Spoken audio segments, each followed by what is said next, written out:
But the entire question of UK politics is bound to be linked to some extent with the entire question of Brexit. Now, many years have passed since Brexit, but I think the jury is out on whether it was successful or not. In fact, more people would now tell you that they felt it wasn't what they had hoped for. It wasn't successful after all.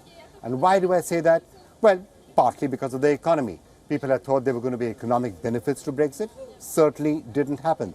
The British economy has not been doing too well. If anything, it's the worst performer among G20.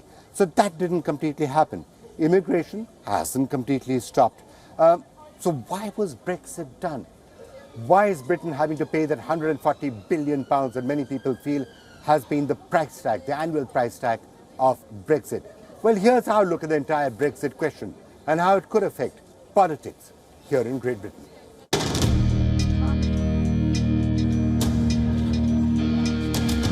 Three years on, Brexit casts a long shadow on the UK.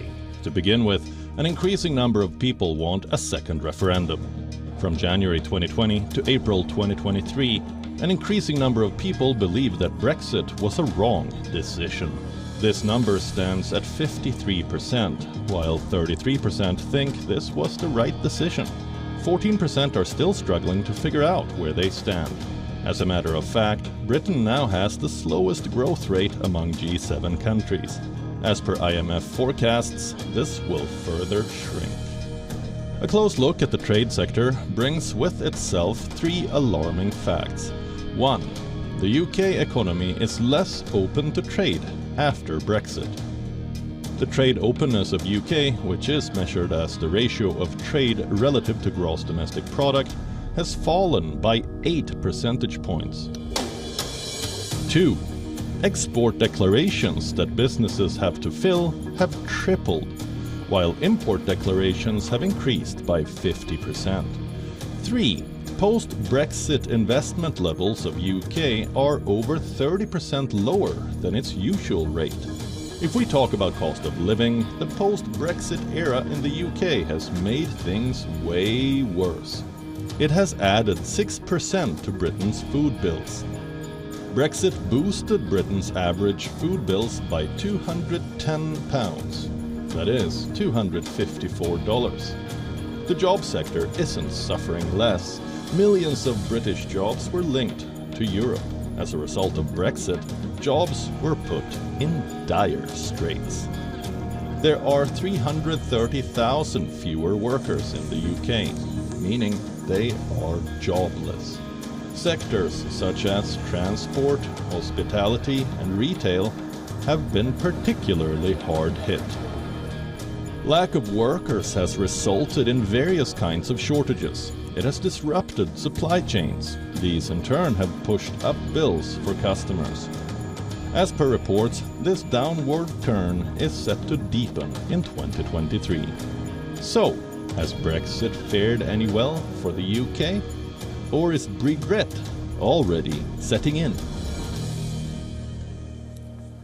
And now to discuss the impact of Brexit and what it means for UK politics and what it might actually also mean for things like possible Scottish referendum, who better to talk to than Professor Tim Bale, who's Professor of Politics at the Queen Mary University here in London. Thank you so much for joining us. Now, it's been, 3 years since formal Brexit. Is there regret taking place? Well, if you look at the opinion polls, there is. The number of people who say they would like to rejoin the European Union has actually increased significantly. And it would appear that some people who voted for Brexit in 2016 have indeed changed their minds, partly because they feel that the economic promises made about Brexit has just not been delivered. Tell me, why do you think people voted for Brexit? I mean, I know it's a subject on which much scholarship has been done and reams of paper, but why did Britain take that decision? Because for people looking at it from outside, it seemed baffling even 3-4 years ago, 5 years ago, whenever the referendum took place. Well, I mean, a large number of people have always felt that they weren't exactly part of the European Union, they weren't part of the European continent, they were an island nation. And there was an extent to which I think immigration played a part, people's concerns that too many people were coming from the European Union and the only way to stop that was to leave. And I also think that the country's economic growth since the financial crash of 2007-2008 has not been that great, and there were some areas of the country which basically felt left behind, and this was a way of, if you like, registering a protest vote and kicking the establishment, if you like. Okay, protest vote and kicking the establishment, fine, it's happening in many countries around the world. All democracies seem to be trying to do that, or many of them do. But when it comes to the question of immigration, which many people did believe was a central part of it, that's still an issue, right? Maybe they're not coming in from Europe in the same number, but the entire row over small boats and the small boat policy is still linked to immigration. Yes, and one of the ironies of Brexit is that in fact immigration has, if anything, increased recently. Certainly legal immigration, it's just not coming from the European Union. It's actually coming from South Asia, it's coming from Africa, both west and east. But the immigration coming from Europe is now, as you say, supposedly illegal immigration on small boats coming from France bearing asylum seekers. And in some ways what's happened is that the wider concern about immigration has begun to focus on these asylum seekers. And the government, I think, in part is responsible for that, because it feels by creating this message of stop the boats, it can actually hold in some of the voters that voted for Brexit and voted for the Conservative Party in 2019. So in some ways it's a double-edged sword for the government. It's a problem, but also it may mean that people continue to vote Conservative in order to do something about it. So does that surprise you then, if there's a certain amount of regret about Brexit taking place, at the same time there's concerns about areas like immigration?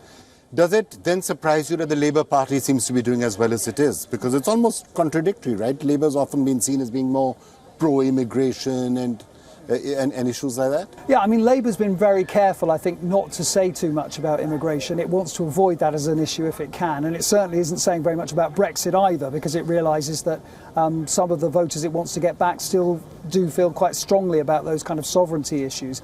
But I think one of the reasons that Labour is doing so well at the moment is partly because Liz Truss, the former Prime Minister, crashed the economy, and a lot of people are feeling very sore about that. She wasn't Prime Minister for that long a period. You still think she crashed the economy in like a few short weeks was enough? Believe it or not, it didn't take that long, just 49 days. Exactly, that mini budget, I think, did cause a lot of problems. It's in some ways impacted perhaps on people's mortgage rates, for example, because interest rates have had to go up in order to reassure the financial markets.